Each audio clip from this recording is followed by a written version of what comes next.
faster, healthier, better. Hey man, I appreciate you coming on the podcast. Thank you for having me. So today we're gonna drink Howler Head whiskey. So you're an ambassador of them. Yes, and funny thing is that how it started is a friend of mine in New Orleans, a really good friend of mine, actually a fellow jiu-jitsu guy. So he basically sent me out this link and information, said, you should really jump on this, and they're looking for ambassadors. And so he's an ambassador Himself. There's quite a bit of them, right? I'm not just the only one. Yeah. There's quite a bit of them out there, but it was nice to be part of that. Yeah. And they gave me a box. They gave me a box with this shirt, a toque, and a nice bottle of Howler Head. And when you got that box, was that the first time you tried it? I wanted to so bad. Yeah. But I was like, Chris was like, I don't know. You want to try right now? Yeah. So I was like, maybe. That's too funny. No, but I had to have some.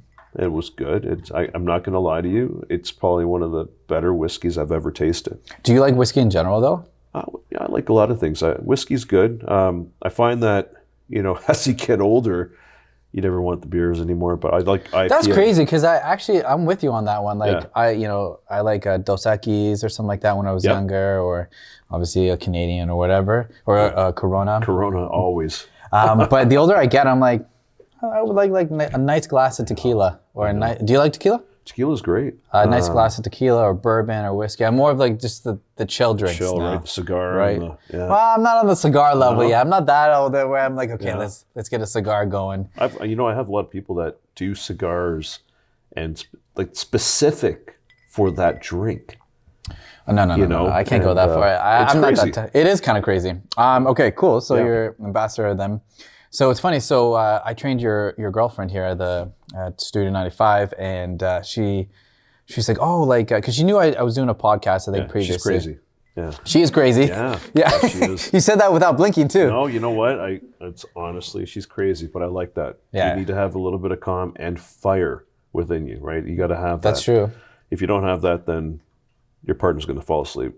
Yeah, that's very true. That's very true. So I like to read. So I was reading the Mindset of a Fighter, and we were talking before that. You know that book? Yeah. And there was a chapter I read about Muay Thai, and it just got me like I took a picture of it because I think it said 10 weapons and stuff like that, and I was just super interested. And then she replied to me, and she's like, "Oh, do you do martial arts?" And I was like, "Do I?" Yeah, and I did Muay Thai. Yeah. Oh, cool. Yeah, so sorry. When I did Muay Thai was probably, okay, so let me rewind before I even get there, if that's okay. So my journey in jiu-jitsu started off as Japanese jiu-jitsu, traditional Japanese jiu-jitsu. And traditional Japanese jiu-jitsu is an art, right? It's really an art. Like, it's beautiful, it's very dangerous, but it's all pre-rehearsed. Like, it's like, you're gonna, okay, throw me a right hook, or punch me this, punch me that way, or hit me, it's all rehearsed attacks. It has nothing to do with realism. Isn't jiu-jitsu Brazilian? No, there's two. There's two. So our art, which is samurai, Japanese jiu-jitsu, is where we're the parent art, right? You got Hapkido, you got Aikido, you got Brazilian jiu-jitsu. A lot of those jiu-jitsu arts stem from the samurai. And what happened, and I'm going to give you a little history, quick lesson on that, is very long ago in feudal Japan, when everything, was the way it was, you had the military who were the samurai, and then you had the samurai kind of for hire. And as the military changed, the structure changed, where now you're getting guns and, there's no need for the swords anymore. They kind of were just kind of pushed away, and then you got a hierarchy of military power. So there's a bit of struggle there.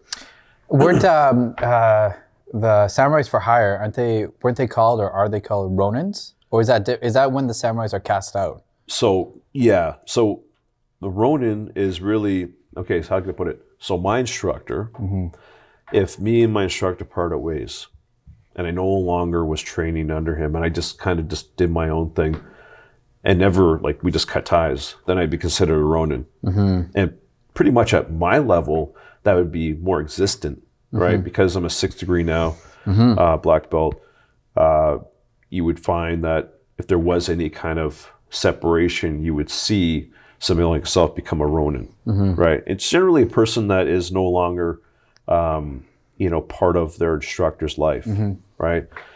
So, going back to that, the samurai were kind of casted out, and they weren't even allowed to participate in training, right? And their training was really relative to what you see in military. It was very hardcore. They're going to get hit. You have the armor on, and the sword aspect of things was one aspect of samurai. Then there was the actual combat skill, which is jiu-jitsu. It's a hand-to-hand combat. The art of, the changing, the blending, the flexibility. And I'm not talking about stretching. I'm talking about being able to get from one thing to another. So someone puts their hands on you, you try to defend it, they start choking, you have to reverse that. There's many different avenues that you can take, right? And so what happened is the samurai end up going back into a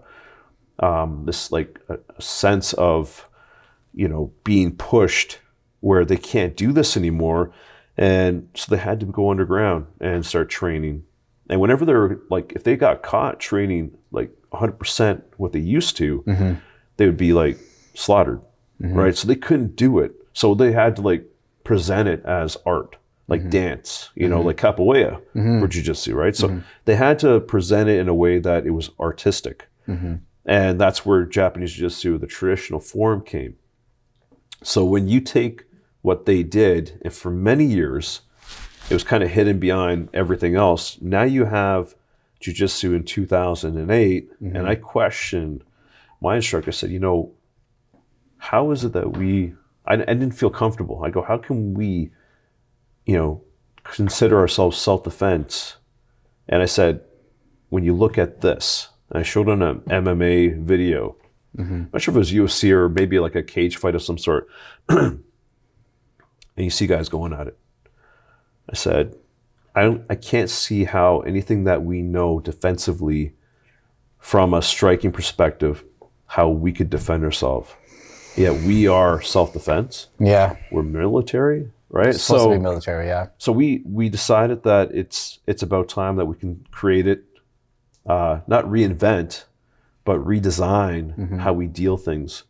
And we created what we call today as Modern Japanese JiuJitsu, which on my, you've seen my, all my media has been official modern day samurai, because that's what we technically are. And when I say official modern day samurai, because official for me, but modern day samurai is everyone who trains, military, police, anybody who trains stand up and ground, but it has to be fighting. It's not like you're a sport where you're rapping and grappling and all that stuff.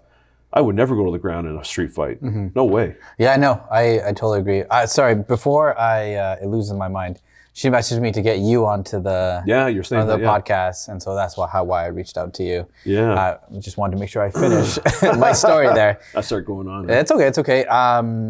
So that's interesting. I definitely agree with you on that. And even the philosophy of what samurais had, rather be a warrior in the garden than a gardener in war. And even the samurais back then, they were much a lot of philosophy. You know what I mean? They weren't just fighters. They enjoyed the beauty of gardening. They enjoyed the beauty of life, the beauty of the forest, beauty in everything. Even right? in war. Yeah. And I know even when you die, if you die in battle, clean death, your underwear has to be clean. Everything, they're not just fighters. Everything was nice, organized, clean. They really thought that process through, which is admirable. To them, being a samurai was peak, right? Yeah. And it was a way of life for them, right?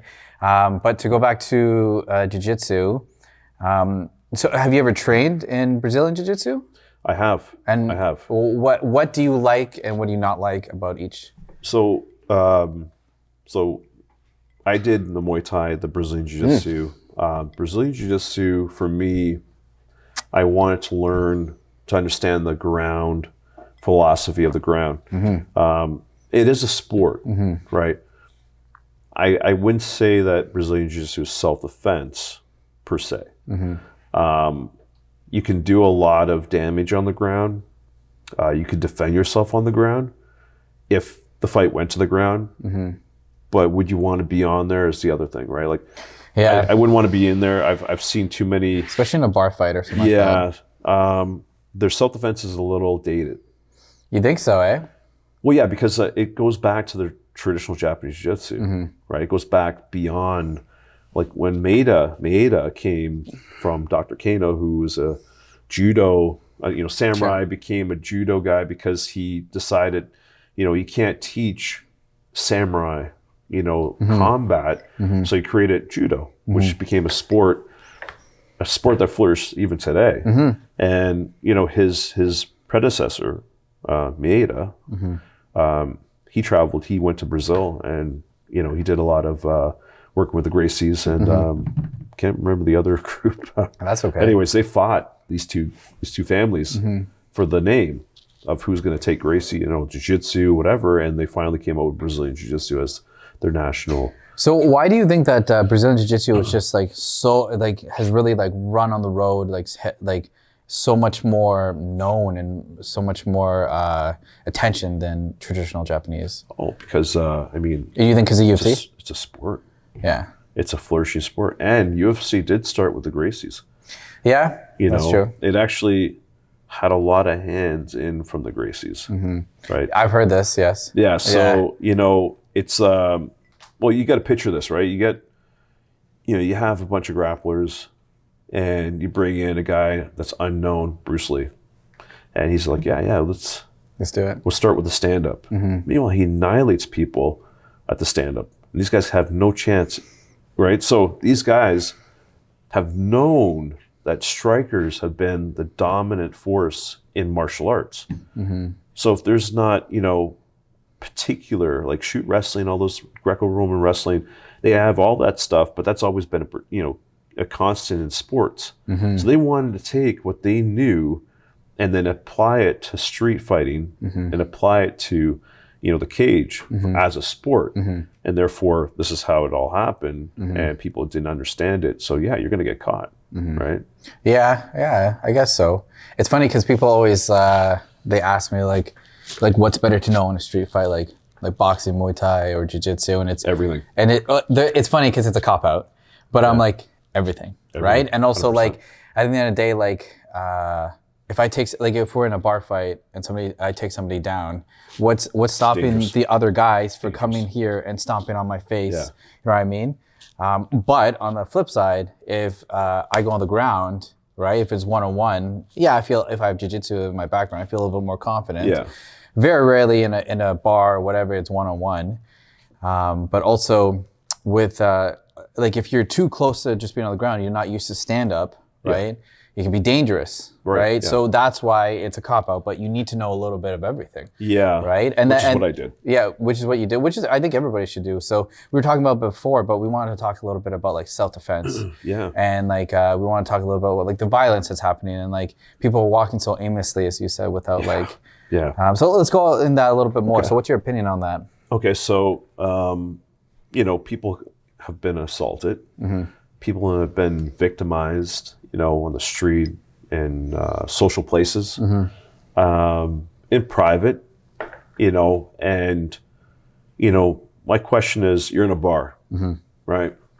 And you decide to go, to the washroom.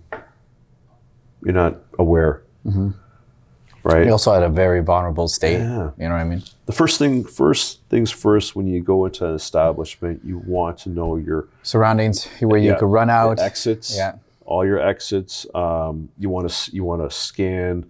People don't think like that. They don't think in their mind that I'm going to walk into a Swiss Chalet and someone's going to try to stab me. But it happens. And you never think it's going to be you, right? Obviously, and but it happens. Yeah, right. Yeah, it happens all the time, and people, again, I don't watch TV, but I did see clips of I love watching YouTube because it does show you. I watch YouTube for the purpose. I think Chris Blank I watch it for comic book stuff, but. You're into comic books. I love comics. Oh, we're gonna have to talk about this. I love comics too. Man, this is a great time to be a DC fan. A DC fan? Yeah, that's a hard time. I don't know. It is right now because of the change. Now, okay, let's go back to the let's go back to the martial arts. But Yeah. I want to talk about the DC stuff too. But, Yeah. So let's say I'm in the washroom. Right? Yeah. So these are things that that I've been through, where I go in the washroom. Recently, Chris and I, we went to this place. Now I don't want to even talk about it, but it's Shout out to Chris Calder, by the way. what is? Shout out to Chris Calder. Chris. Chris. Yeah, because Yeah, you I know know. him, no? Yeah. Yeah. Is he watching right now? I don't know. It's not live. He will probably watch it. All right, Chris. But you were with your girlfriend Chris. Yeah. So not that Chris. A different Chris. Yeah. There's two Chris's. Yeah, Christina. Ah, I was there you with go. Christina, and we went to this bar with a bunch of other people. Yeah. And it was funny because it's a very crowded, very vibrant, very interesting place. And you had to go downstairs to the washroom, and it was kind of crowded there in the hall area. The hall's kind of tight, so I figured, okay. First thing I think about is I scan the people that are there, right? I look where their hands are, hands in the pocket. Is there anything shiny on their belts, in their pockets? There's something showing that I may miss in case I go to the washroom and stand in the stall. You don't see anything. There's no mirrors in front of you. The mirrors are behind you. You can't see what's going on, which I think they should change that. So, That's true. you know what I mean? Where are they going to put the mirrors? What do you mean, They should put a mirror right in up front top. of so you can see? No, not down there, because that would be I was weird, gonna say. right? Can you imagine that? You're looking down. You're like, hey! Just looking over it. That actually happened to me. No way. Yeah, we were taking a flight out to Bahamas, and I'm just standing there and look over, and the guy's like, Oh no. Yeah. These mirrors. Yeah, I'm loving these mirrors. I said, you want to take a picture? It'll last longer. So anyways, I go to this washroom, and I felt, okay, it's not a big deal. But then I started feeling a little uncomfortable. So instead of going to the regular, urinals, I went right to the stall, locked the door, and I went to the washroom. End of story. I get out, and then I get the whole like, wow, this guy's hot. Christina, where are you? So I'm like, okay, I'm gonna wash my hands upstairs. Yeah. It's like I have nothing against anybody. Yeah, of course. Everyone's their thing, right? That's not me. And I figured, okay, you know what? I don't want to stand there, entertain anything, and then having to possibly now get into a situation. And that's the way people don't perceive things, or they don't, they're not educated in a sense of their own awareness. They're not educated in a sense of, the ability to think about what their gut's telling them. And that's why a lot of people get victimized. People say, oh, can you teach me self-defense? I want to learn how to hit.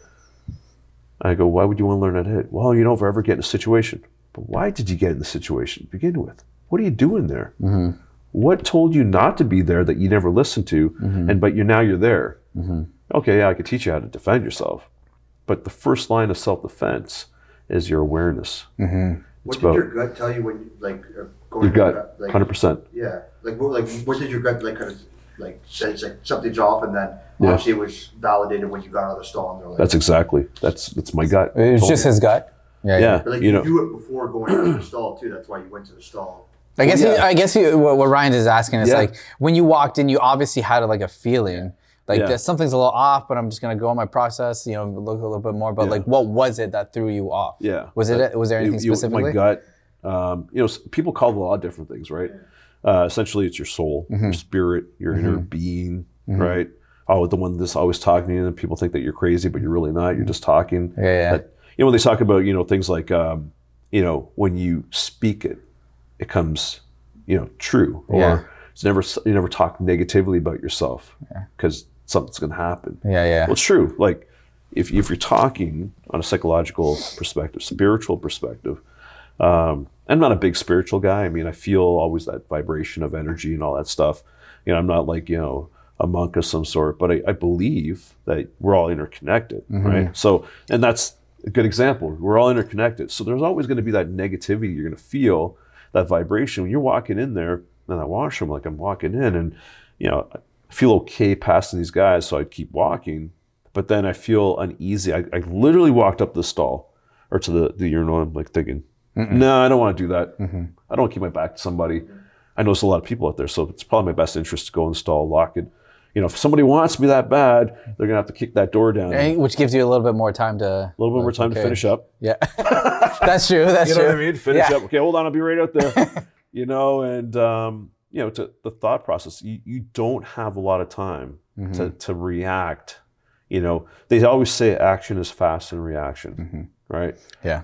But you can lessen the amount of time that you have to act, into reaction time, right? So, like people they're not aware. They're aimless. They're on their phones. They're looking down. I've caught myself a couple of times, but that's just me thinking. I'm like, oh yeah, what am I doing? How many minutes was I looking at? Minutes? Was it seconds? I'm trying to analyze this now, and then I try to make it better. So Chris texts us so fast. Yeah. I get here too. I don't know though. Girls are pretty good. Like they're pretty solid with. Like, oh yeah. I gotta pace words, and then just make them like. I gotta make sure that these words are already in my phone. Oh wow. Yes, no, okay. Oh wow. Little sentences. Then I get, wow, you're pretty fast. I've been learning. Yeah, that's too funny. But no, it's like a lot of these things that people don't know. Now, yes, I've taken Muay Thai. It's an amazing, very highly destructive sport / originally was fighting.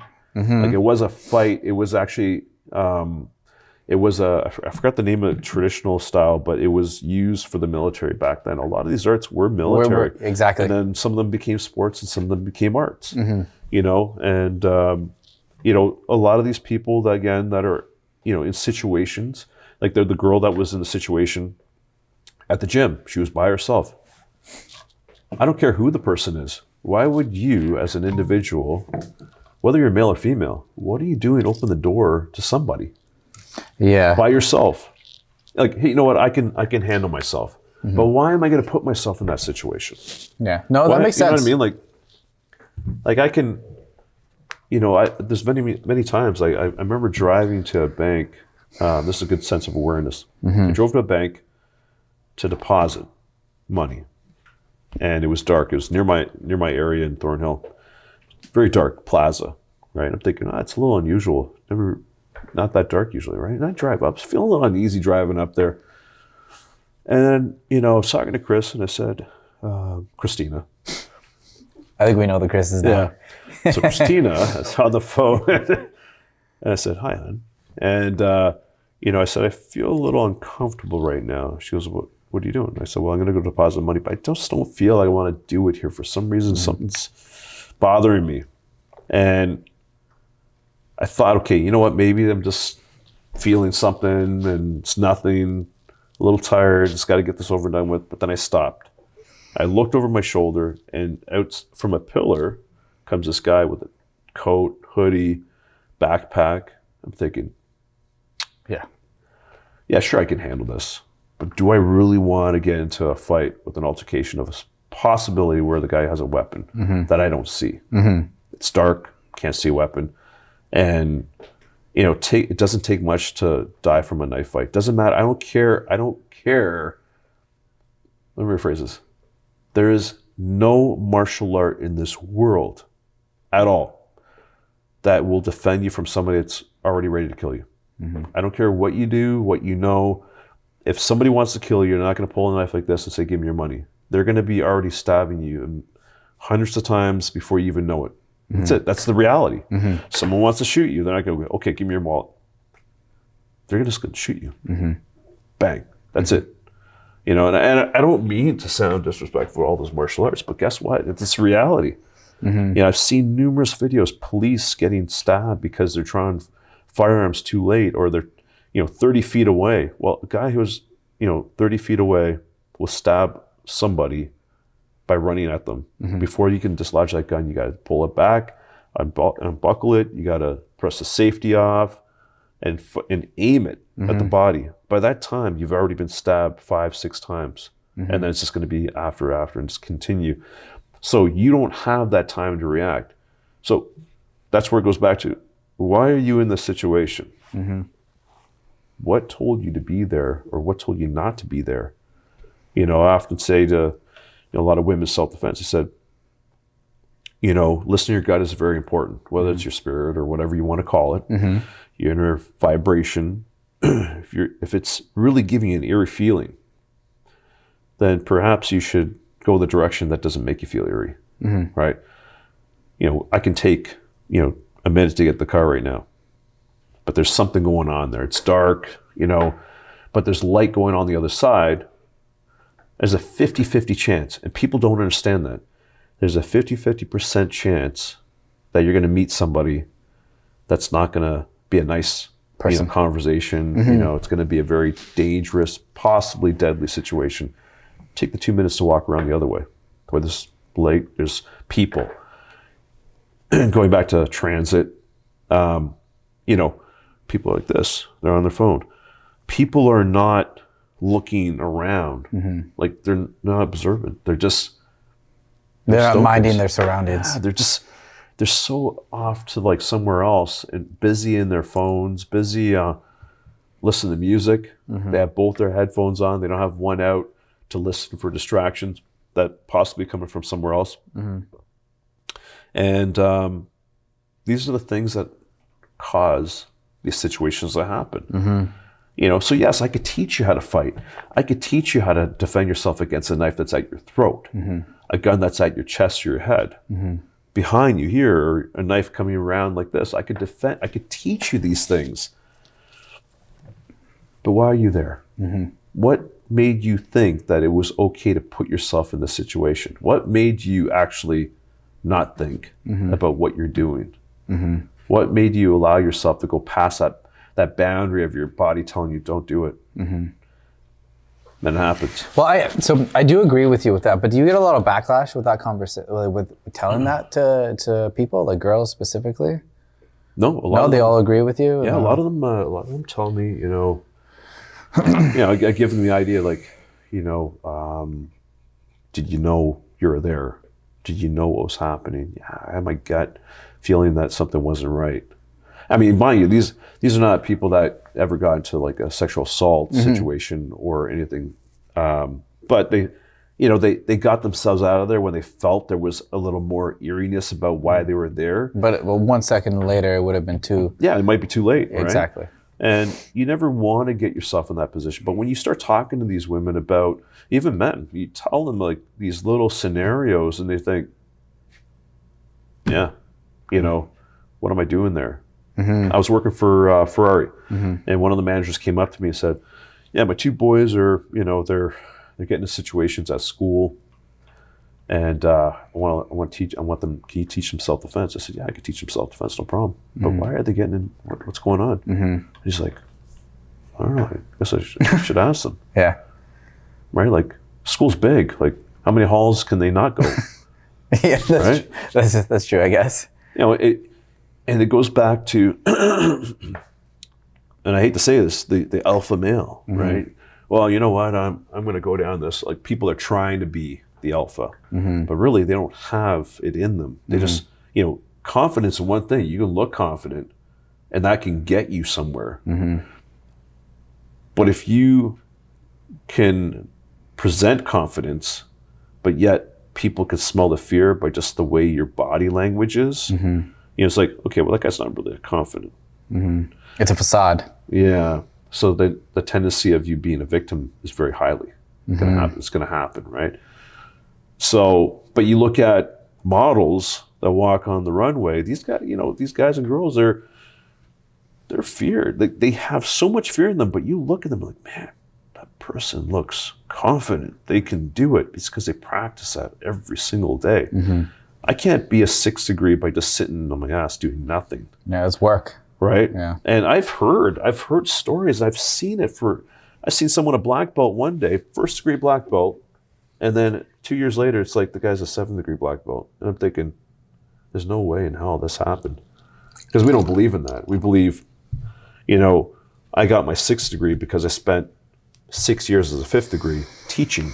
I was on the mats, working, teaching religiously, you know, and I'm going to spend my next 7 years as a 6th degree training, teaching, and then my, you know, 8 years after and 9. 83 I'll probably be by the time of the 10th degree, right? So, but the difference is you see that long run. You're like you understand that you'll get there, but it's more about that journey, right? And you're like, it's lame, but it is about the journey. It is, right? It is. And it's all about that person who's willing to walk those days and just enjoy each moment, enjoy each process, enjoy each lesson, right? But everybody says it, but I don't think they understand how hard that is. No, right? Nobody wants it. Nobody wants it because everything in life is instant gratification. You want to watch something, there's Netflix. You want to order something, there's Uber. Yeah. What else is there? I think everything is just instant gratification right now, right? Even when you post something, you get likes like right away. Like it's that dopamine rush. I don't know about me. I don't really. When I post, I was telling Chris this. When I post her, okay, Christina. When I post Christina, this is gonna be a running joke throughout the whole podcast. I don't think I ever posted anything with Chris, the guy Chris. The guy Chris. All right. No, but Christina, I post myself doing technique, and the odd time I get like, wow, this is cool. And my main focus is what I was trying to do on Instagram and on my YouTube. And you guys can go on my YouTube, Official Modern Day Samurai. Please subscribe. This guy, he knows how to do it. All right. Hashtag Hollerhead. And my focus was to take the hardest things and make it so anybody who has no martial art experience whatsoever can look at that, man, that looks hard. And then go through the step-by-step that I put on there, even though it's like 1 minute long. I like literally spend the full portion of the 45 to 50 minutes or 50 seconds, of demonstrating it step by step by step by step, and then showing it fast. And how many countless people have told me, man, this is amazing. I'm able to do something I never knew I could do. It looked crazy when I first saw it fast, but now that you showed me, because it's easy. It's easy to me because I've been doing it for 33 years. Well, you put in those reps, right? Well, It's muscle memory to you now. Yeah, and I've taught kids. Yeah. The kids is probably what made me a better instructor. Why? Because, man, you know what? It's hard. The patience, and what do you mean by that? And I've been lucky enough that Christina and I, our high school teacher, is my instructor, and I've been with him ever since high school. And I started with him back in like early '90s, and to this day we're still good friends. And you know what? I end up having to teach the younger kids that came in who know nothing, right? I remember I originally came from the police college with him because his twin brother was a cop, so we had access to the police college and teaching like to civilians and police officers and military. And what happened is my first day with these kids like I go, oh, come on, you got to go. Oh, give me 50 right now. Or I'm thinking like military, right? Yeah. Kids looking up at me like ready to cry. I pick up the kid. I go, who's this? Who's this? Who's this belong to? And then we spoke about it, and I'm thinking, man, I have a lot to learn. So then right away I said to my instructor, I said, I want to be your apprentice. I want to learn, do what you do, teach like you teach, and then make it my own.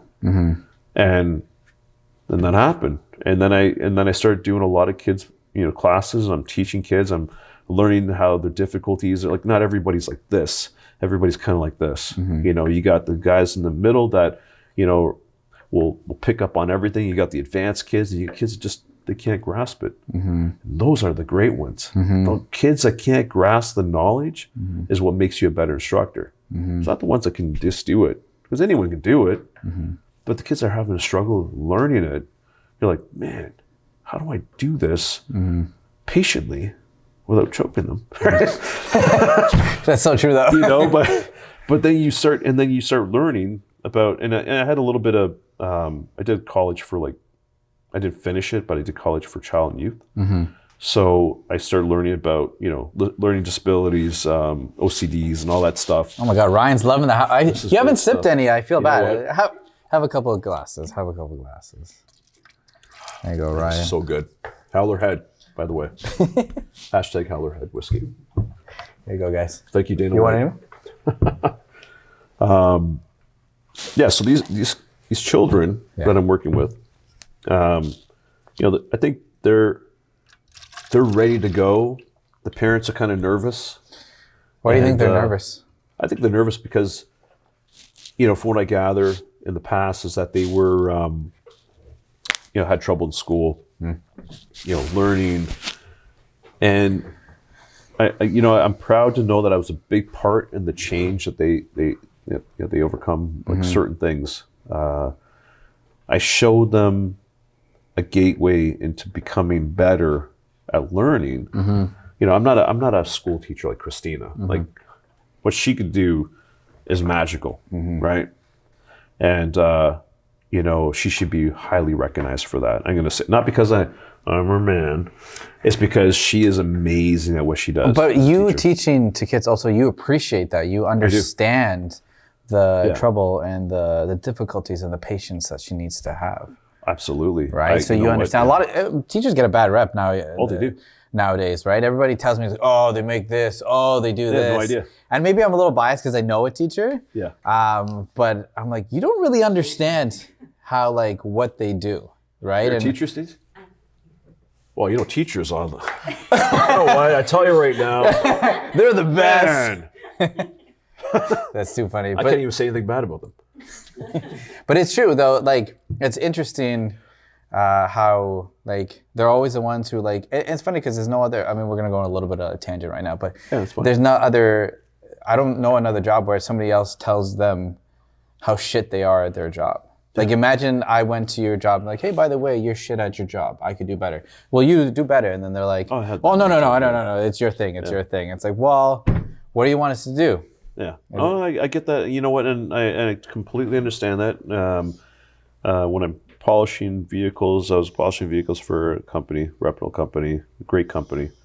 One of my managers, and I don't care who watches this, he plainly said, you got to do it like this. And I'm like, but that doesn't work in this field. And I'm the only one that does it here. But if in case you want, here's the polisher, and you go right ahead. Wet sand, you can do that, remove scratches. People want to break somebody down, because there's something inner within themselves, right? There's a jealousy, there's a hate, because, for example, a teacher, right, is not a glorified babysitter. It's a person who actually has to take many children of all types of languages and levels of learning. Oh yeah, the learning aspect is so vast, and having to create that happy median that you can help particular kids that really need the help, and yet still apply the knowledge for the other kids that will surpass that no problem. So it's not like okay, this is too easy. And if those kids are finding it too easy, then you can go to another higher level, right? But you as a teacher have to pick, kind of without showing the class, you got to pick and choose which ones really need the help without losing attention of the other ones. It's crazy, right? So teachers, yes. 100%. Teachers, yes. All the teachers like the video, subscribe to the video, share the podcast. Official Modern Day Samurai YouTube. Okay, subscribe, please. Click the subscribe. So how that helped me, not just the fact of being, understanding child and youth, was understanding the aspect of learning. And I realized that the reason how that made me a better instructor is because I was able to take even the hardest learning children and give them something to work towards. So we always had the stripe method, right? People say, well, I don't believe in a kid black belt. Well, it's not that you're trying to, and we tell this to the kids that become black belts, you're not an adult black belt. You're just somebody that got to that level as a kid, but you're not officially a black belt. It's like I understand. You know what I mean? Like you're a black belt as a kid, but you're not invincible. Yeah. Not that we are. Yeah. But it's just like we don't want to give them we don't discourage them, but at the same time we don't want to give their heads too high up and make them feel like, I could do whatever, because they're still young. And when you give a kid a black belt, they have to be very deserving of it, and they also have to meet their criteria of maturity, right? Which is very hard. But we mold them like that, which is great. And I think every teacher eventually does help children get to that level, right? But some of these kids I had were like, learning disabilities and stuff like that. Kids just, their focus is just somewhere else. And I'm thinking to myself, man, what do I do here? What am I, Yeah. You know what I mean? Yeah, of course. I have no hair to pull out, right? My eyebrow hairs. But Chris doesn't like that. Christine doesn't like that. Right. Pluck them out. So I had to realize, going back into like my college years, okay, what do I do? Okay, so first of all, what is distracting them? Mm-hmm. Maybe the other kids that are learning quicker are distracting them. So right away I created this idea, and they're all white belts. So my idea was, okay, I'm going to give opportunity for these kids, every single one of them, even the ones that are doing well, to get stripes, yellow stripes, leading to yellow belt. Now, excuse me. What will happen is that some of these yellow belts will progress into the next class. So I was kind of filtering these white belts into the next class, which I was teaching. It was a little more advanced. But I realized that if I can create a better structure in my first class with kids that couldn't really do it, they felt, oh man, I want to get to where that other kid's gone. So all these advanced kids are moving forward. And, it was, and I reminded them that it's not about, them going there. It's about, like, you can do this. You got to do it like this. You got to do it the way I'm showing you. And I spent countless hours, days recreating, critiquing what we do to simplify it so much, the bare minimum, that anyone could do it. And then I thought, and it's like, eureka, what am I teaching adults? Why am I teaching adults all these crazy technique that really don't amount to anything? Realistically, what are we doing? So then we start talking. I talked to my instructor. We start doing things real basic, footwork, all that stuff. Fundamentals. Yeah, the bare minimum. You know what? Adults are becoming more successful. And so then I started my YouTube. I started my Instagram, and I started to put out basic stuff, basic, but very advanced stuff. But it was so basic, the fundamentals to it, that anybody can do it who has no experience whatsoever. And that was my focus. A little bit of my focus now is more self-defense related, because I think more people need it. Yes, women are a greater Risk community of people that probably do need it, because they're more at risk. They probably don't even know they have a lot more rights than we do when it comes to things like that. And they should, right? Not that they're strong enough, or they're not strong enough. Not that they're not, they can't handle themselves. I've been through Muay Thai, and I remember working with this girl, and putting the pads on. I'm ready. Give me a nice kick. Boom. I'm like, ooh, that's pretty good. All right. I'm thinking, okay, let's do it again. And she just went snap, snap like this. And I swear, she almost broke my forearm.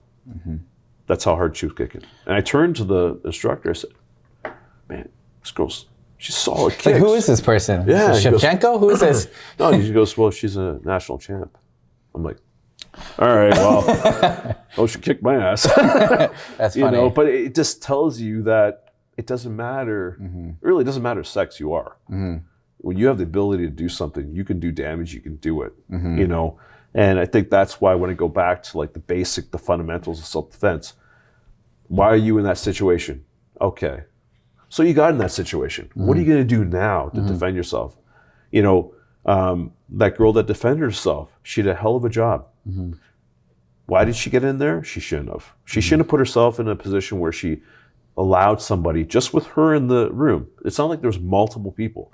It wasn't like there was multiple men and women there. She allowed another male to come in there. Now it's a male and female situation. Shouldn't have did that. But she did. And she was lucky enough that she understood that if she needed to fight, the fight's on, and she's going to do it. She's going to give it 100%. And she's not going to be a victim. That switch? It's like, okay, we got to go. And that's where most men and women, don't be a victim. You don't want to be a victim to a situation. When the fight's on, fight for your life, right? And that's where it brings me back to like, you know, Brazilian Jiu-Jitsu is a very good sport. It's a very good way of discipline, understanding failure, understanding how to jump back into it and give it all you got. I loved BJJ. I loved when I was doing it. I did, for my purpose, was to understand the ground. Because I'm a stand-up guy, right? I'm a stand-up guy, right? The son of a bitch, eh? Yeah, there we go. Official modern day samurai. No, okay. So, I love stand-up. I love punching. I'm the same. Oh man, nothing feels better. It's funny. I know. Yeah. But it's funny because stand-up to me is just like, it's just called to me more, especially as a kid. Like, yeah. I appreciate jiu-jitsu. I appreciate wrestling. I appreciate the intricacies of it and how difficult it is. But there's something about the movement and the flow of stand-up that just feels different. Yeah. And then when you become more well-rounded, you know, I master takedowns. You know, I'm a good stand-up guy. I think I could do really well on the ground. I'm not going to wrap somebody up like some of these contenders. Like these guys, if I'm going against a Brazilian Jiu-Jitsu guy, there's no way in hell I want to be on the ground. Yeah, you understand that though. There's no ego there. I don't want to be a pretzel, right? No. So this is good, by the way. You know, if I'm going to go against a guy who's a stand-up guy and he's a veteran at it, has more years experience than I do, well, I'm not going to stand up there against him. I'm going to take this guy down. I'll finish him on the ground. But the funny thing is that nobody realizes is the evolution that MMA has brought to the table. People who are veteran grapplers are becoming decent as strikers. Veteran strikers have become decent ground guys. So it's like, but then they're forgetting the takedowns. You know, I went to, let me jump in here, but I went and did a seminar. And this is when I got my 6th degree in November. This is the first time I ever went to Ottawa and it was beautiful out. It must have been like 25 degrees. So me and Christina were like t-shirts now, right? In November, when it's usually like Arctic weather there. Yeah. Literally. And so I'm on the mat working with these guys. One guy's a Brazilian Jiu-Jitsu guy, purple belt. It's pretty high.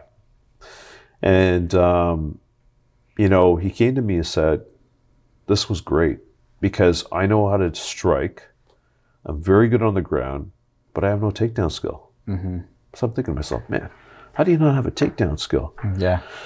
You know, you got to have that. You can't just, you know, try to take somebody down without being skillful, right? Everything takes a skill. You know, you can't just deploy striking and think that you're going to do it and it's going to end quickly. You got to make sure you can end quickly by being more technical. You know, like and you were saying earlier, like people just want to do something and just for the sake of doing it, but then they don't want to do the work. Yeah, right? Everybody says I'm willing to work, but I'm like, are you willing to work? You know, like there's a girl that I'm teaching her boxing. It's not Christina, is it? No. No, I'm teaching her I'm teaching her boxing, and we're coming up on like a year. Yeah, and it's just fundamentals, and it's just one step at a time, one punch at a time, one round at a time. Like it's just like step by step. Yeah. And it's just interesting because some people, they want to do it like, yeah, I went to 9 rounds, I went here, and I'm like, oh yeah. Okay, it's going to be a little different. Like it's going to be frustrating. Yeah. Like very frustrating constantly. Right. There's numerous amount of things I'm still learning now as a martial artist. Like it's honestly. You got to understand, like someone like 9 rounds is like for like your everyday. Like when you tell me like the trade, like this is that side. Like when you tell me like the intense training, I'm like, I work for a bank. Like, well, it's tough because like stuff like 9 rounds. Like the intensity, like you guys are like, I don't know. But the stuff with 9 rounds, like, I'm not trying to target 9 rounds, by the way. Whiskey, like, but the thing is, like, I don't like when those places market self-defense and they're like doing 15 burpees and then kick the bag, 15 burpees. You know, right? I don't like that because someone could go 9 rounds for a couple of weeks and think they're on the same level as How do you feel about that? Oh, you're like, let me get started. No, you know what? I have nothing against any of these places. I think they're doing a heck of a job, trying to get people fit, and that that's great. It's a marketable tool. But don't false sense of thing that they're on the same level. Yeah, don't try to. Okay, so like if I went to 9 rounds for a couple of weeks and I'm going into like it markets like saying like, oh, I went to 9 rounds, I can fight. Yeah, that's the problem. That's what I was going to say. So like the intensity you guys train like is nuts. Like, it's like you're going to go to a boxing ring at this point, right? And then you think, man, I could do this. I could hold my own. And you're going to go in the ring and say, hey, I want to fight one of your boxers here, and you get nailed. And then you're like, ugh. Yeah. So you know what? This is where there's that really fine line between marketing fitness and marketing boxing, right? Or even like kickboxing fitness. Now, I created a thing called MMA Fit, and at no point do I veer away from technique. And believe it or not, technique is still grueling, right? The footwork is important, and nobody realizes that. People are just kind of pitter-pattering on a bag, and they're thinking they're really getting exercise, and that becomes more a placebo effect, right? So you are intentionally, working hard to get that exercise, but are you really working hard, right? Realistically, if you put somebody if you got a boxer training you, and I'm not going to say any other, I'm not going to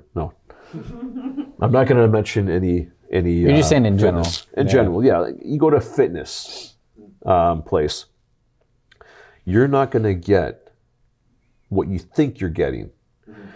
You may get a good workout, but you're not going to get the skill, right? Yeah. Someone's going to say, "Oh man, I'm going to go to, Boxing Fit, and I'm going to go there and I'm going to get, boxing lessons." Well, no, you're not. You're just going to get you're just going to get movement, but it's not even real movement. It's just to get your body going. People just realize that fitness is about your body moving, right? It's about dieting, right? And I hate that word diet, but it's about eating better. Healthier choices, not like this, but anyways. No, it's called balance. There you go. That's what I thought about too. I like what you said because I remember I used to work out with him a bit, and I punched the thing. I'm like, oh, I could beat the shit out of anybody. And then when I actually started boxing with him, he was pulling all of his punches. Like, well, I could see, like, you could have got me there. I'm not a bully. But I was trying my heart out. Okay, well. But I went into it with this false sense of confidence. Thinking like, that is my issue with that kind of stuff. It's just I've trained some people who like, I went to 9 rounds.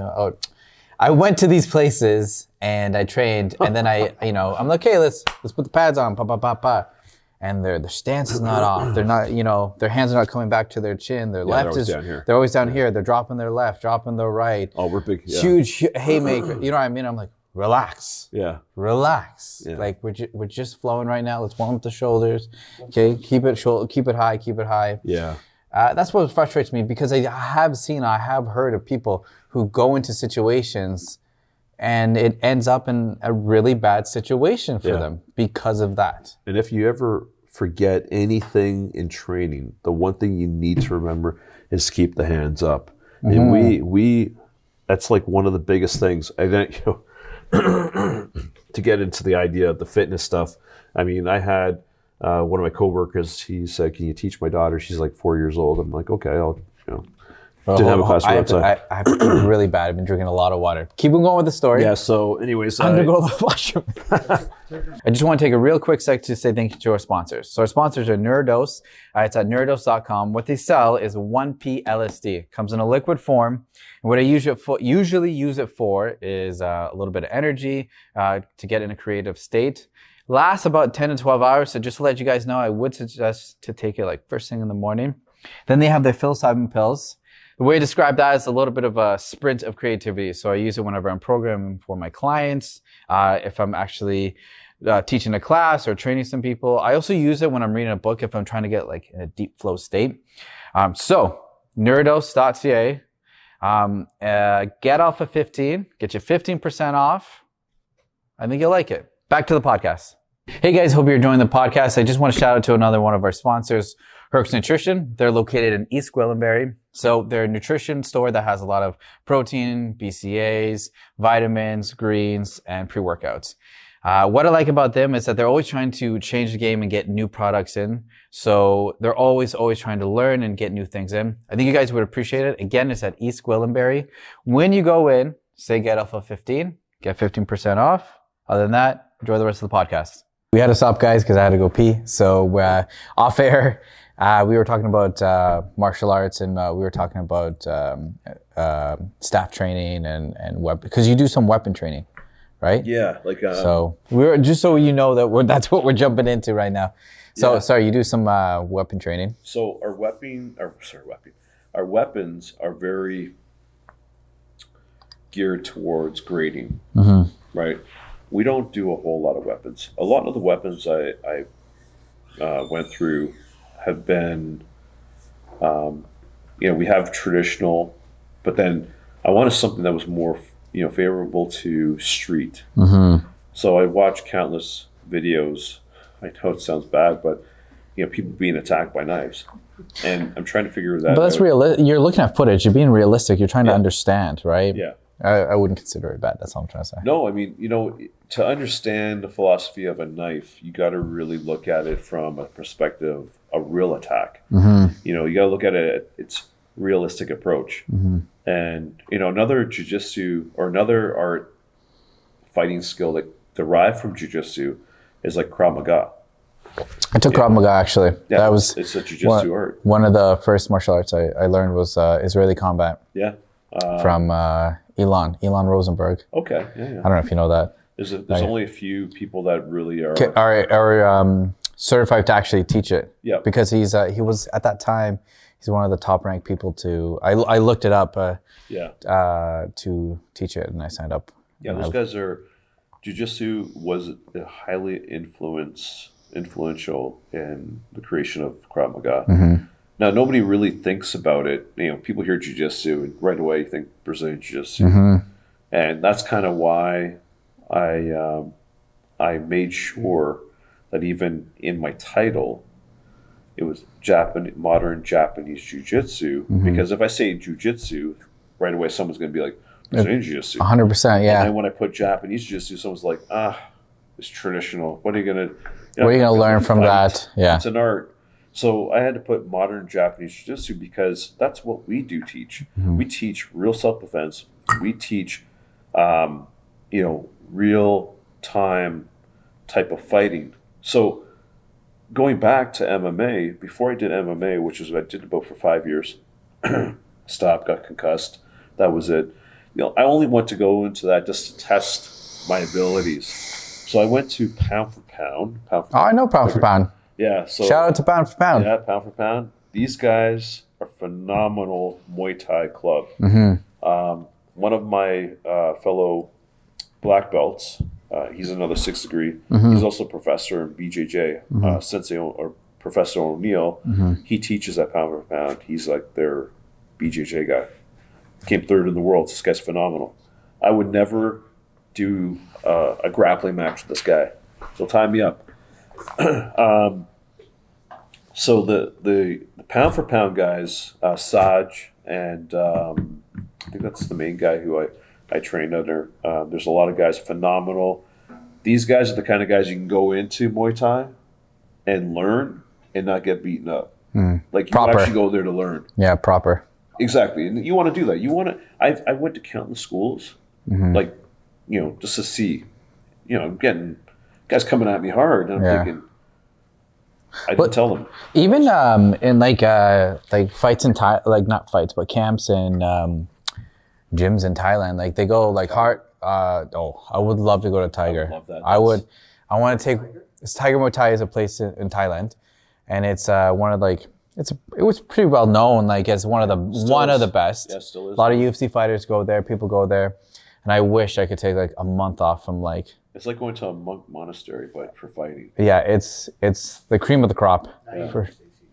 Cream of the crop. And so you talk about fitness. Man. I heard they make their fight their people run like 5K every morning. Yeah. Like and then 5K at night. Yeah. And it's just like that's normal. That's it.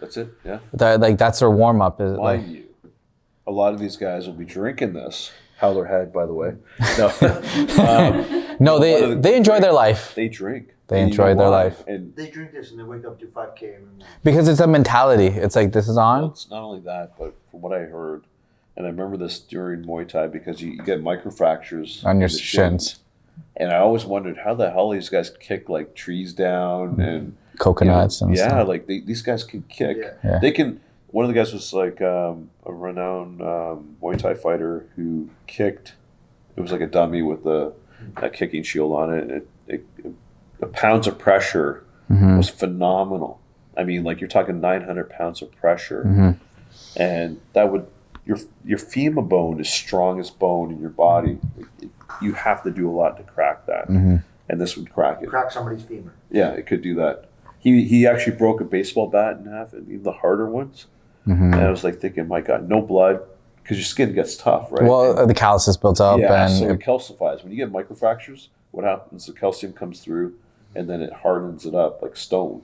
So you get these stone legs. the guy who taught me, Master Ross, he after a training session for Thai or kickboxing, he had like the wooden. He was very traditional. He had like the wooden the bowl, dao, and just tap it. Yeah.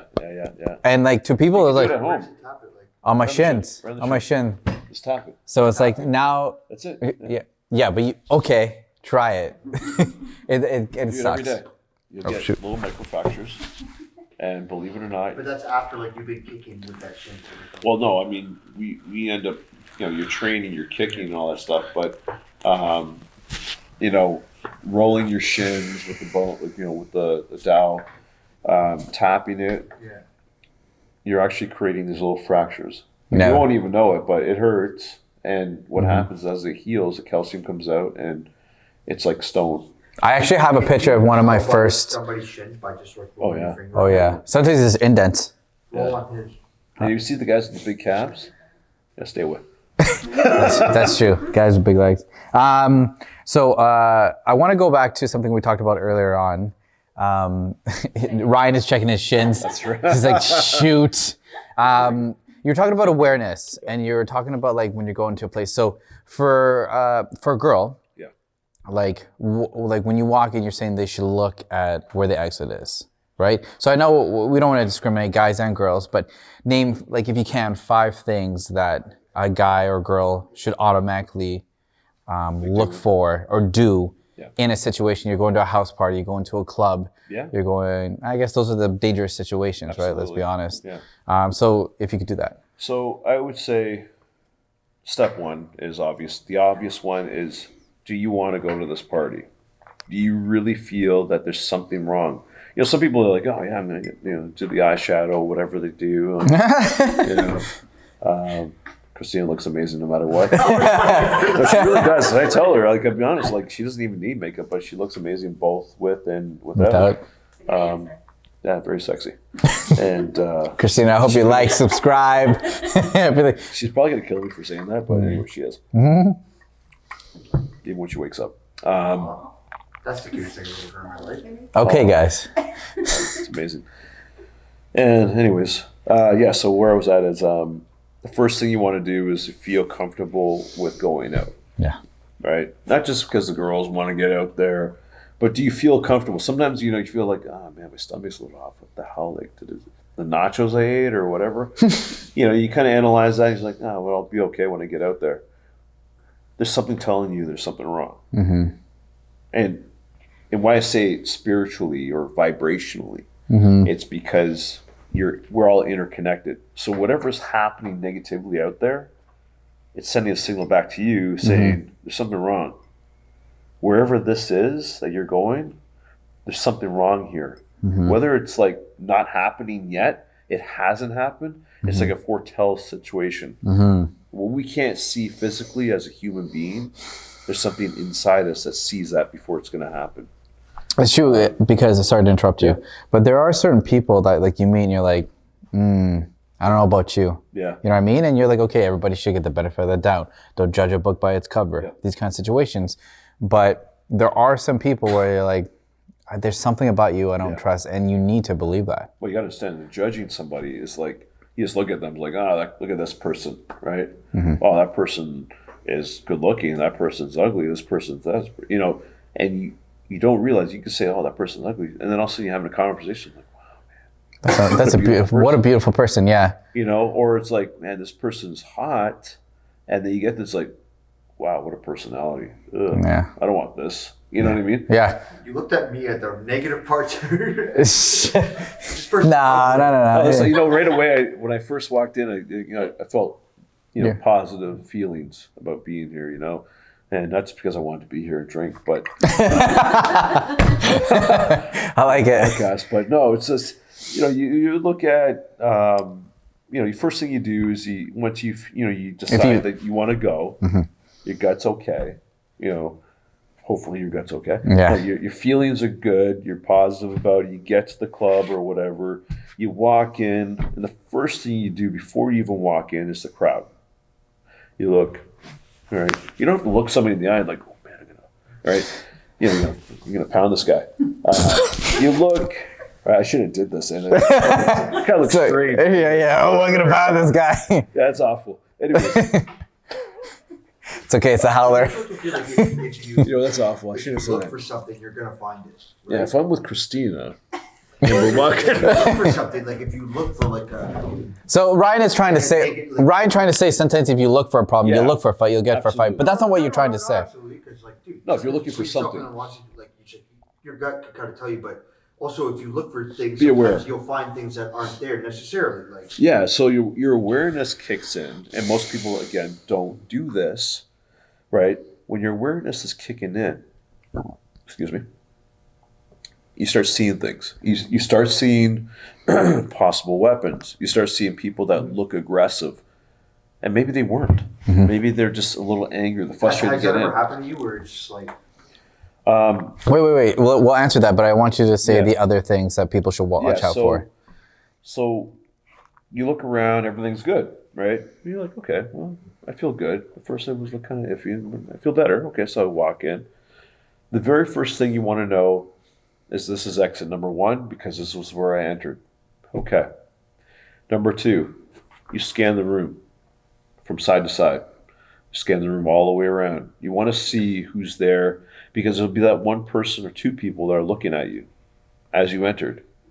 And nobody really does that. And I think the first thing you want to understand is I don't want to walk directly in the center of this room.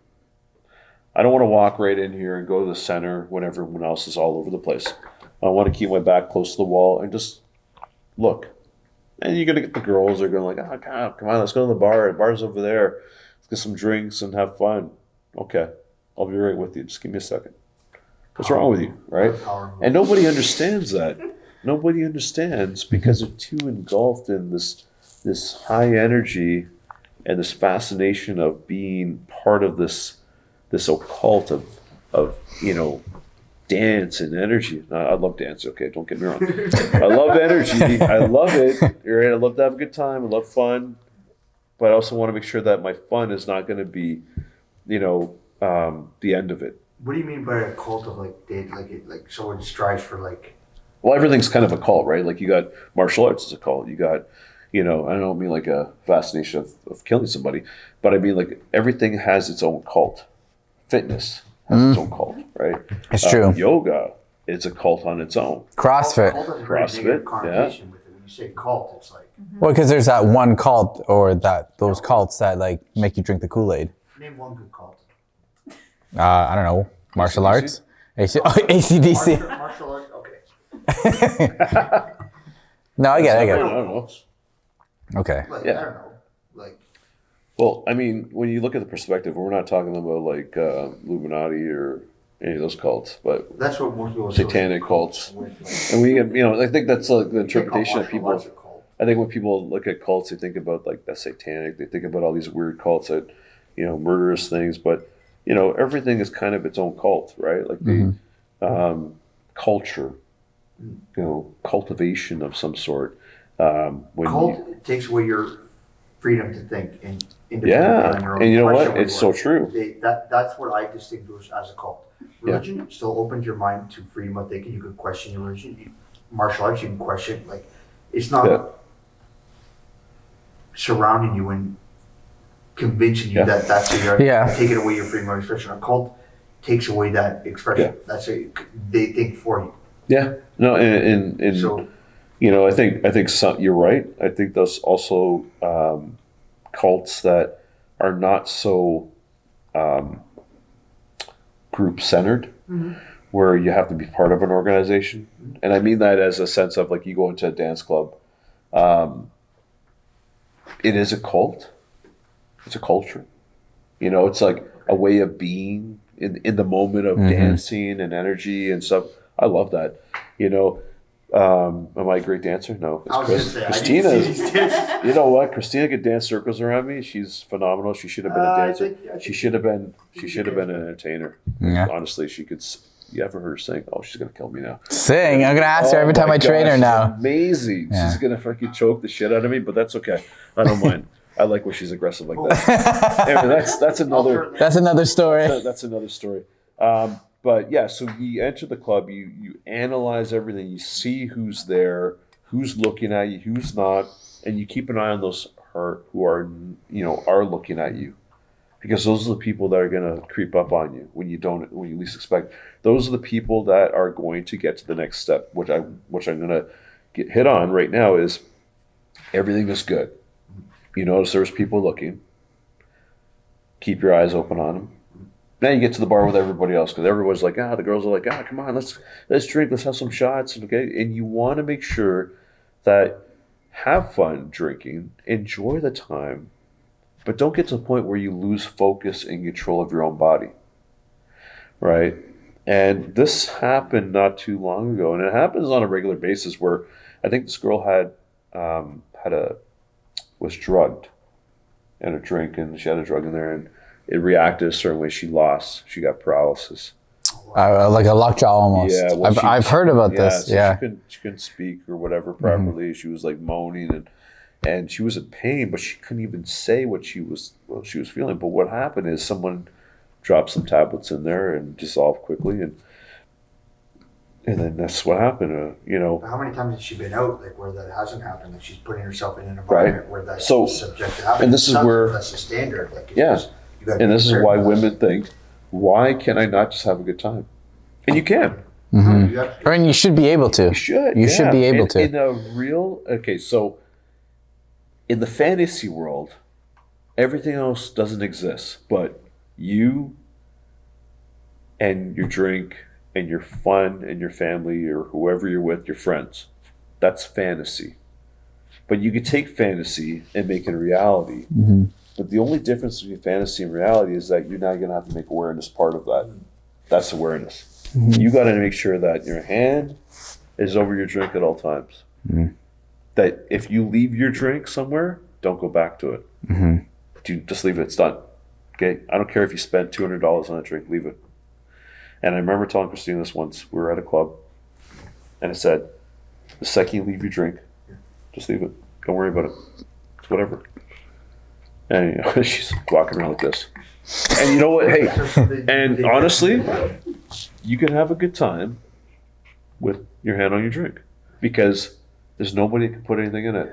There's nobody. And when people see that, right away, it like a cult. They say, oh, you know what? That person's aware of something that could happen. I'm not going to even go near that person.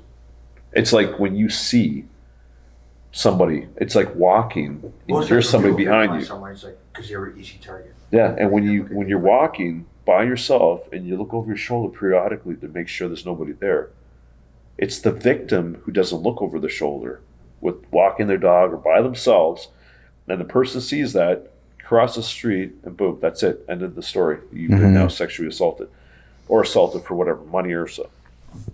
But that is the same situation in the club. You have to look like you are not a victim. And a victim will automatically not be like that. Like I work in an office, so... Sorry, Ryan, speak a little louder so that the camera catches it. I work in an office, so the other day, I was going to say, where people don't put themselves in a situation, but they still get thrust into a situation. I got off the subway, I was walking, there's some girl, she was walking, some guy just started harassing her, blah, blah, blah, blah, blah, you're my girlfriend. So obviously, as a man, you gotta step up because I have my AirPods in, but they're never playing because you always gotta wear, especially with all that's what's going on. So hey, knock it off. And then he goes, oh, okay. And then instantly, I'm thinking what you said. I'm not like trained like you, like looking for a thing. I'm like, this guy is nice. So I'm trying to keep it thing. So I'm like, I'm gonna walk you to your office. And I walked her like 10 minutes down, and this asshole followed us like the whole way, but she didn't put herself in a situation to be. She was just going to work on subway. Yeah. And like I walk up, like, do you know this guy? And she's like, nope. And then I'm like, okay. And instantly she grabbed my arm like this and started walking. Yeah.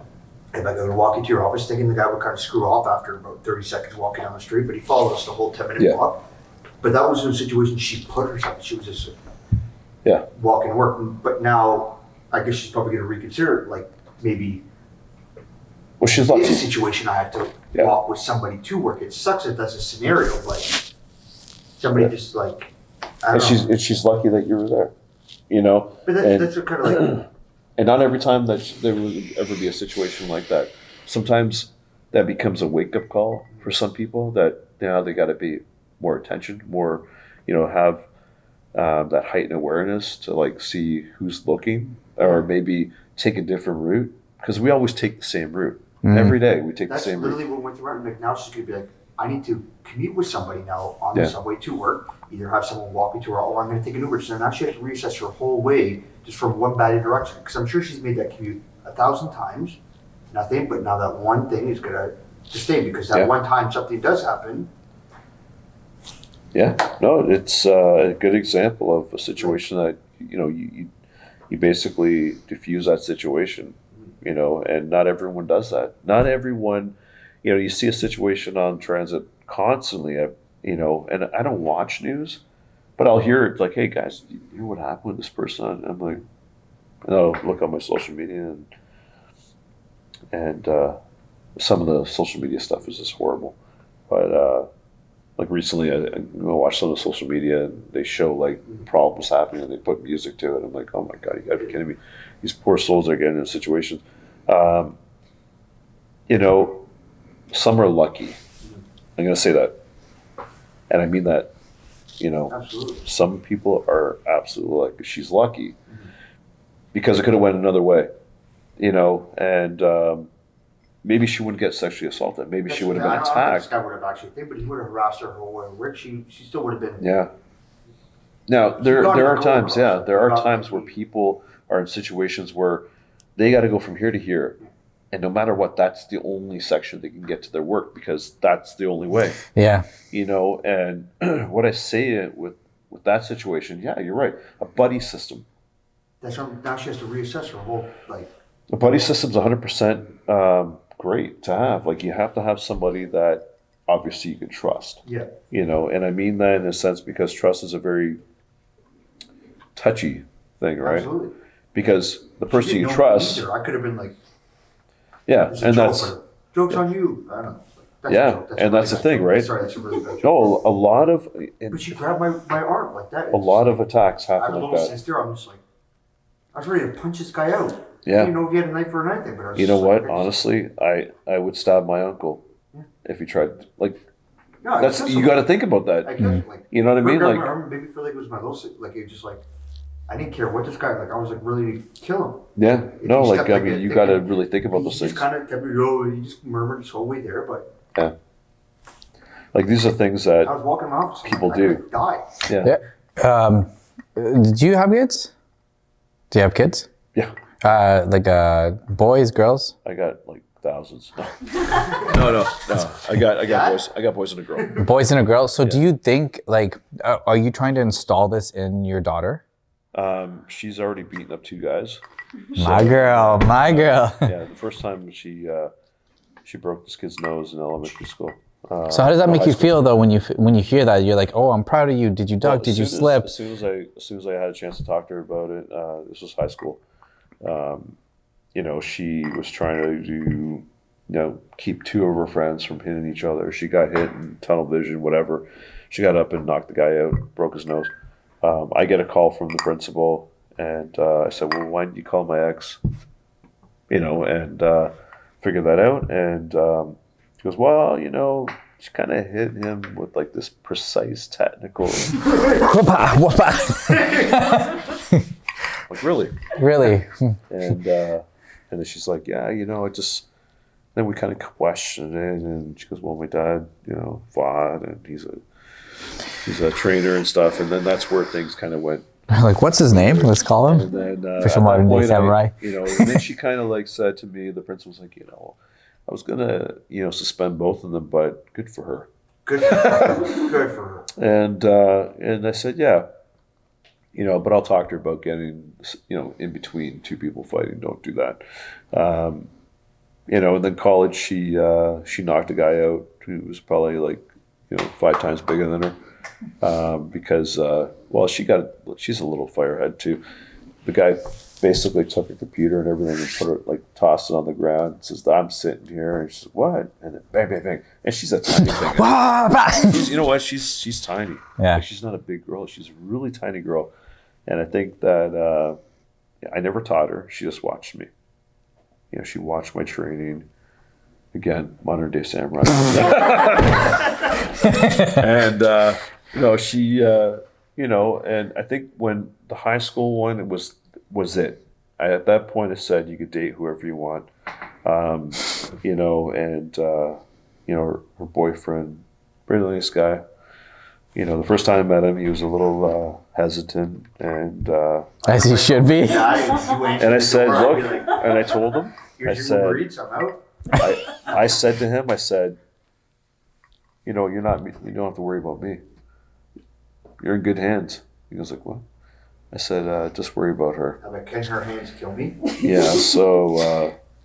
So the reason I'm asking that is because, like, I'm married and I want to have kids in the future, and I come from a martial arts background. I will always do martial arts for the rest of my life, and I want my kids to be in martial arts. Yeah.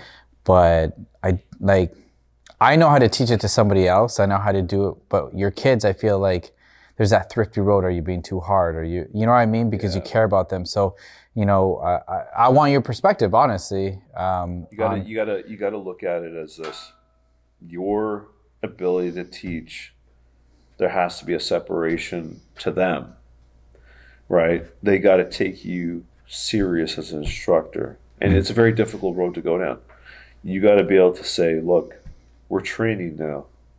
We're not playing games. I'm going to show you how to fight. You got to be the trainer, and they're going to look at you like, but you're dad. How we're going to train and take you serious. And the best way to do that is to take them into the gym, is to take them to a place where you're training, so they see you training. They want to look at you and say, man, wow, my dad's really kicks ass, and I want to train with him. And even training your wife, say, let's just do pad work stuff. We do training. She does train in general. So there you go, right? Like, I mean, it becomes part of the blood, becomes part of the family. Like, it becomes an intricate part of who you guys are. Mm-hmm. There's that fun time, there's the happy time, there's the, you don't do that, right? And then there's a time where the discipline and the focus comes into perspective. Mm-hmm. And I think that's where you got to really put it. You got to kind of put them into it. Even if you guys are trained together, you and your wife, let the kids see that, right? Let the kids see you guys training. It's not like you guys are beating the shit out of each other. That's not what you want. You don't want them to see that. Mm-hmm. And you don't want to be doing that either. But you do want your kids to grow up healthy, but understanding that there has to be focused discipline and understanding. And I think a lot of things nowadays get thrown out the window. There is no discipline. Kids just, and the reason why, it's not like the parents' fault per se. It's the parents don't want the kids to miss out on things they didn't have. Mm-hmm. They don't want them to go through the discipline they have because they're worried that the kids are not going to feel happy like they didn't feel that happipiness. It's interesting you say that because I had a conversation with one of my clients because they're like, oh, when you have kids, like, how are you going to react? So I come with a manual. No, it does. Sure. I would imagine so. I would buy that if there was a manual. Where's the? There's the manual. Here we go. Oh yeah, let me see. Oh, There you go. So I come from like a single mom. Okay, she worked 3 jobs, and she had a ton of energy. Watched a lot of Power Rangers, Ninja Turtles. Power Rangers. Ninja Turtles. You know, she told me I couldn't watch Power Rangers because I was practicing those moves on guys. Yeah. That's okay. But but what I'm trying to say is like everybody thinks I'm going to be so soft, and everybody thinks I'm going to be so wavery with my kids because like I want them to have more than 100%. I want them to have more than I had when I was a kid. But it's funny because I don't think like that. Because what I wish now is I wish my mom. I know my mom watches my podcast. Oh, dang. Mom, so how you doing? So what I wish is I wish my mom was harder on me as a kid. But the problem is that she knew how much pain and she knew how much heartache I was in as a kid. Yeah. She didn't want to add any more. And add any more pain, any more discipline, right? But like I use that term like pressure can either make diamonds or burst pipes. Yeah. And now I know I'm a diamond, right? And so when I don't think like that when I'm about to have kids. I think like I need to put pressure on them. I need them to be diamonds. So like it's interesting when you say that. It's just like I don't want to be flimsy with my kids. Right. I want them to have the opposite I had.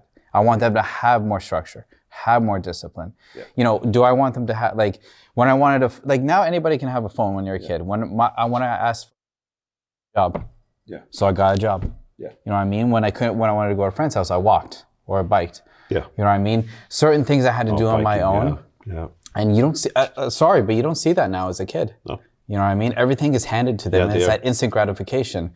I didn't get that as a kid, and I see kids now who are so, I'm going to use this term, and it might be a little rude, but a little weak, you know, because they don't understand not getting what you want right away. They don't appreciate it. And they don't appreciate that, right? And so it's interesting that they said that because it's not what I want for my kids. I want them to work and work and work and work and possibly get it and work backwards and then work. Exactly what you had. I never said that though. I never said exactly. I just want them to have more. I want them to understand that struggle. And that's where martial arts comes into play. Like, you don't have to teach martial arts to a kid. Mm-hmm. Really, I mean, you still gotta let them know they have a dad. You know, everyone is a martial artist in their own aspect. Thank you. Teachers, you know, workers, fathers, mothers. We all have that in us to say. And just like martial arts, you got to do it this way because this is the best way. But I want you to take what I show you and become better at it. Mm-hmm. I'm going to show you. And that's why I'm not going to be the father that's soft. I'm going to be a little hard, but doesn't mean I can't be a little soft. Mm-hmm. Because you know the adage is like, as the male perspective, and I grew up with just my mom, and she's like both the father and the mother, right? And so I got fucked over either way. Either way, I got screwed. Right?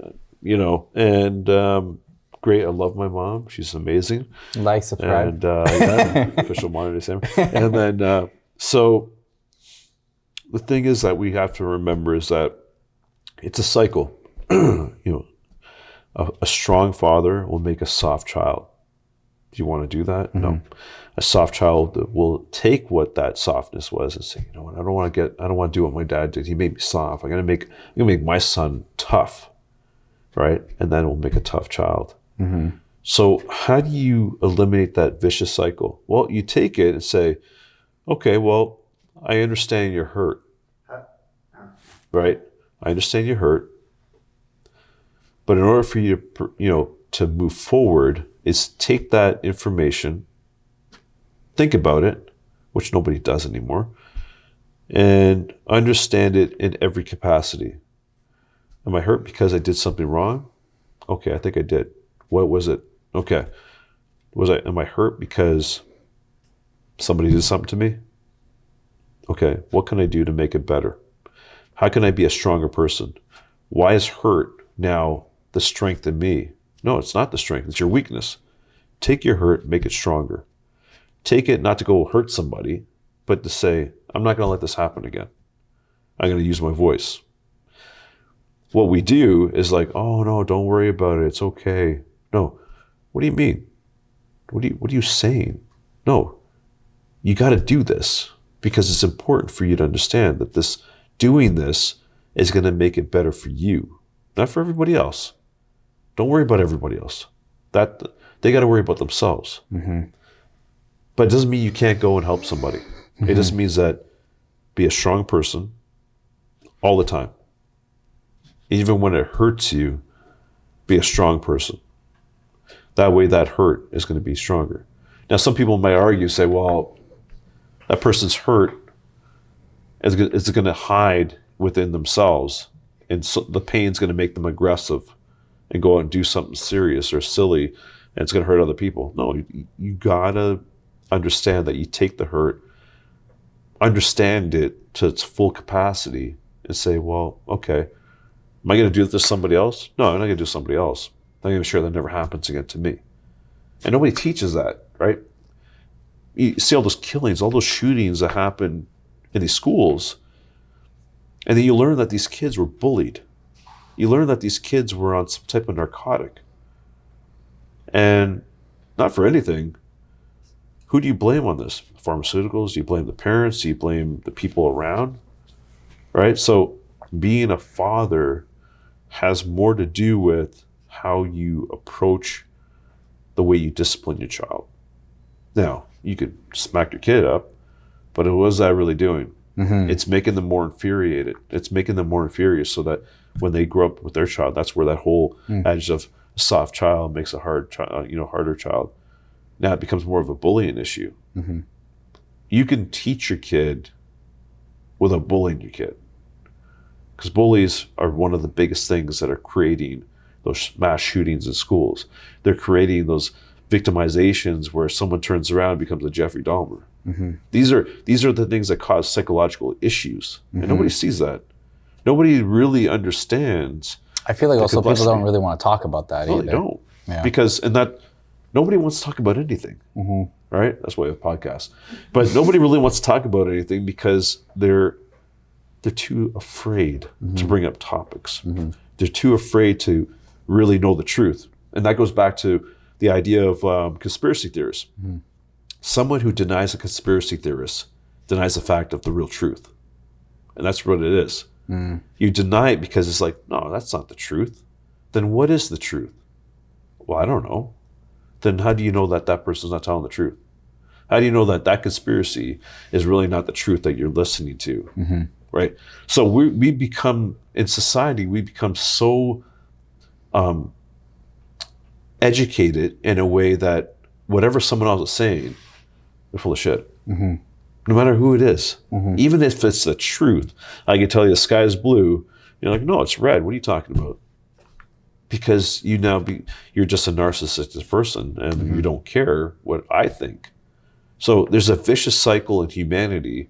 No matter how it works, it's always going to be like that. But how do we make a change? We can't make a change unless we fully focus on the ideas of change. And that goes down to parenting. It goes down to how we teach our kids, how a teacher teaches their class, how I teach my class, how I work with interacting, in the banking world, how I interact with my peers. Am I going to laugh at somebody because all of them laughed at that one person? Or am I going to say, well, that's not nice. What are you laughing about? Is it because I got to feel like I'm part of the group, part of the cult? Right? So, we gotta as human beings, as humanity, as a social setting, when I look at social media, it's a crock of shit. Right? This is good because we're talking on social media. But a lot of social media stuff is people dancing, people talking about their nails or their hair, or a lot of the strangest things I've seen in my life are happening on social media. And it's now a platform for these people who can't get on TV shows, who can't get on the sitcoms or the Jerry Springer. Remember that, Jerry Springer? That was, I remember Povich, Dr. Phil. You are not the child. You're not the father. That's right. Damn. Yeah. So, and I remember those things. But why can't life be like Three's Company? Why can't life be like a but it's a program. We're not part of a program. We are who we are. And we got to separate the ideas of programming. We got to understand that we're all feelings. We all have feelings. We all have vibrations. We're all part of the same, organism, but we have a DNA that's different, within each other. And I think that's why there's this separation. I didn't originally have this question planned for you, but I feel like you're going to give me an answer that is worthy of asking. And what do you consider as an alpha? Well, most people say that an alpha is somebody who's a dominating gender, dominating all genders, meaning that as a man, I should be able to dominate other men, and meaning that people look up to me as strength, that I can put somebody down if I wanted to, that I control the situation. I control the situation, even females, I control the situation. I think that is kind of the wrong way to look at it. I think a dominating force as a word would be more of a dominating voice in the general public, a person that can be a speaker of good, not just because of their own personal gains, but sees everything that's going on in the world and can stand up and say, why can't we be this? And then people look at this person saying, this guy, he's right. And we have these people in place, but we're putting the wrong people in place. So as an alpha male. But I don't mean just as a male, alpha in general. Alpha in general. In general. Well, even if, no matter who it is, girl, guy, whatever, I think somebody who's an alpha should be able to not control so much, but to generate an audience to understand that these are the problems. What are the solutions? Okay, just like at work. What are the problems? What are the solutions? Not to say, well, your solution sucks because you're nobody. No, everyone's somebody.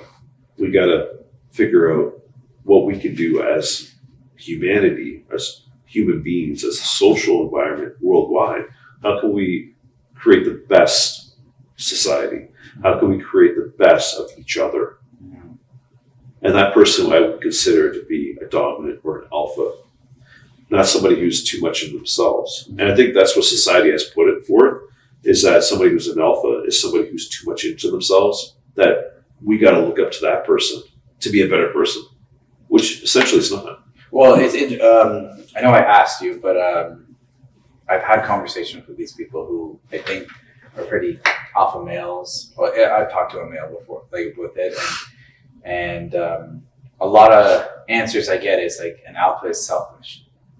Yeah. And I understand where they're coming from, but I think what an alpha is, an alpha is many things, right? And I think my personal opinion, the road to alpha is long lasting forever and not knowing if you'll get there, but staying on the road. Yeah. And consistency. Yeah. And knowing that you may never get there, but you stay on that road in general. And that's a personal viewpoint. And I think that as an alpha, you need that. You need to have that as a personal level.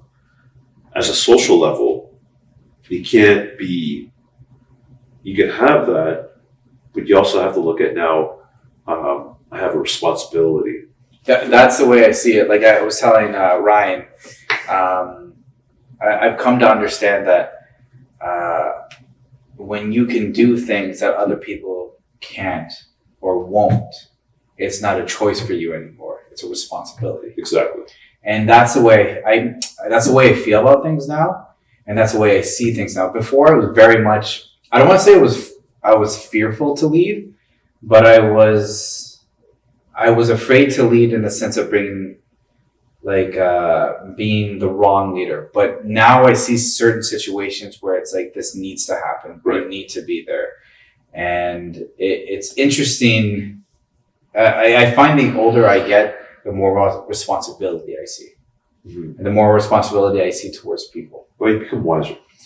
Hopefully. That's well, a no, plan. I mean, it's natural for us to do that. Some people will look at wise as, I don't want to get wise yet. I don't want to be a wise person, but you naturally become wise. You won't do the things you did because you understand the philosophy behind it, that the philosophy doesn't make sense as to doing these things anymore. Mm-hmm. You know, you can go binge drinking when you're young, but then you look back at it and like, oh, I don't want to do that anymore because it's not healthy. Mm-hmm. Well, because why is it not healthy? Because you understand Mm-hmm. that there's nothing healthy about it. Mm-hmm. And we talk about balance. Well, we got to balance it. Well, I can do it, but to a certain extent. Mm-hmm. Well, you've just become more wise because you realize it's a realization that makes you more wise, Mm-hmm. right? What I could have done in my past as a martial artist doesn't mean I can do that anymore. It just means I can do it better. Mm-hmm. It means I can create a better avenue to do what I want. I was just learning, just like you're drinking. You learn about the drinking. You learn to be an alpha male. You learn to be one. But then you realize that it's not just about you personally. You have your personal goals as an alpha male Mm-hmm. or an alpha. Mm-hmm. But then you realize that you have responsibility, like we all do, Mm-hmm. to ensure that everybody around us is taken care of, that we know that we take care of ourselves. I take care of myself all the time. You know, I look after myself, but as an alpha, I also look after the people that need it Mm-hmm. most of the time. I'll look after them first and foremost. Mm-hmm. I'll listen to people. I'll listen to what they need. I'll listen to their ups and downs. I can give my perspective on things, but I can't hold their hands. Mm-hmm. I can only tell them, I can show them the way. You can't always tell somebody you can't jump off the bridge because it's not right. They may just do it. Are you going to be, you're going to take responsibility for that? You can't.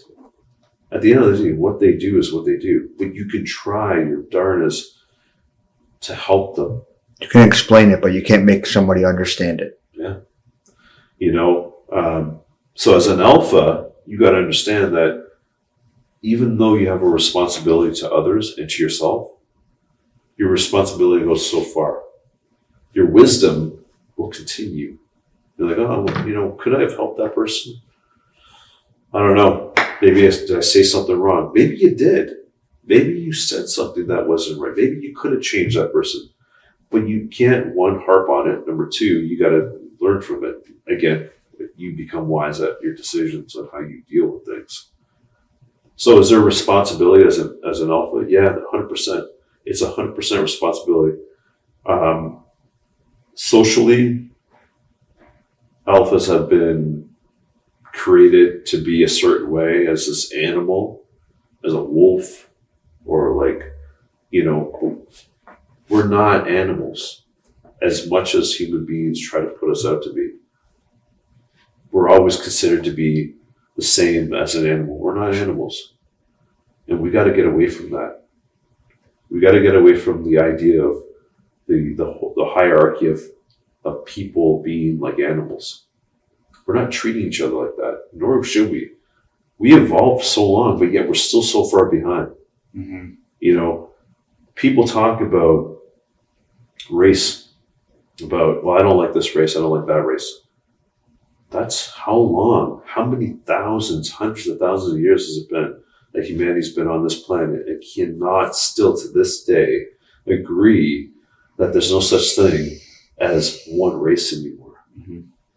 Right? I'm an advocate for that.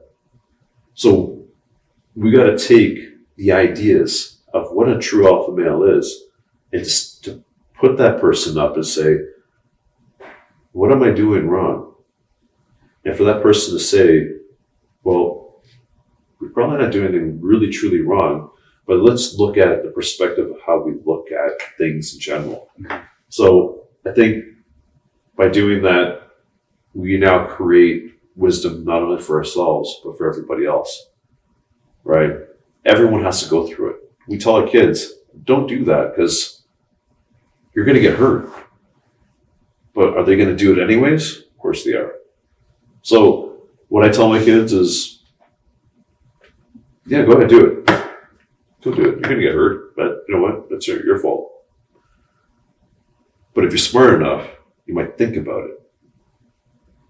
Even if you do it, you might think that, yeah, I just had that conversation with myself and with my father and my mother, and I realized that maybe it wasn't. We all have to make the mistakes. You can't harbor a child. You can't keep them from making mistakes.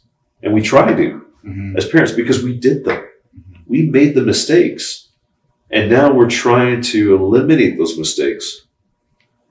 The only thing we need to eliminate in this world is the way we treat each other.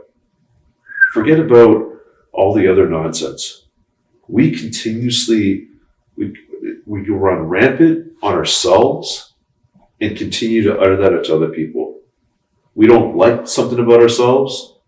In order for me to feel better about myself, I'm going to pin it on somebody else because I don't like them. Not because I don't like them. It's because they're an easy target. All right? I was probably bullied in school because I was an easy target. And we talk about that. Victimization, awareness, the understanding of being more a confident person that people will look at you and say, you're not a victim. I'm not going to touch you. I can visually see who this person is. And once I see that, I can see them. They don't want to be anything part of trying to victimize me. Right? So the moment we stop being bullies in this planet is the day that we start understanding that we're here for greater reasons, that we're here to be greater than what we are. But we're so engulfed in programming that you see on TV. Oh, look what this person did. This person shut up a school because he was bullied. So what you're trying to say is they did that, but it's okay because you're allowing other people to think that it's hate towards that person. So are you justifying hate, that it's okay to hate this person because they bullied and they shot up the school? Are you justifying the idea that, okay, we cannot be this kind of people in society? So why do we have to bully other people in order for this to happen? It's a vicious cycle, and we're always part of it. So as an alpha, we got to look at it as, how can I take the strength I have or the way people look at me as a hierarchy and take this and make it a better society? Not a weak society, but a society that can grow, knowing that we're all good with each other. We're going to always have differences. But what we're not taught is our differences. It just doesn't mean that we have to hate each other. It just means that we're different and we're accepting of that. Okay? That person's Spanish, this person's Black. Well, we have to understand that that's okay. But nobody wants to do that. No one wants to take responsibility. Nobody wants to be a true alpha in responsibility. And that's why there's so many alphas out there. There's so many people that don't want to take the responsibility, but will point the finger to make people feel bad so they can feel like an alpha. Get the fuck away. Amen. Cheers to that. Cheers. Guys, appreciate you. This is probably one of the longest podcasts we've ever done. Like, subscribe. If you're listening on Spotify, please share it. Your Instagram handle? Yeah, Instagram is Official Modern Day Samurai, and please subscribe to my YouTube, Official Modern Day Samurai, and hashtag HowlerHead on my social media. Cheers. Thanks, guys.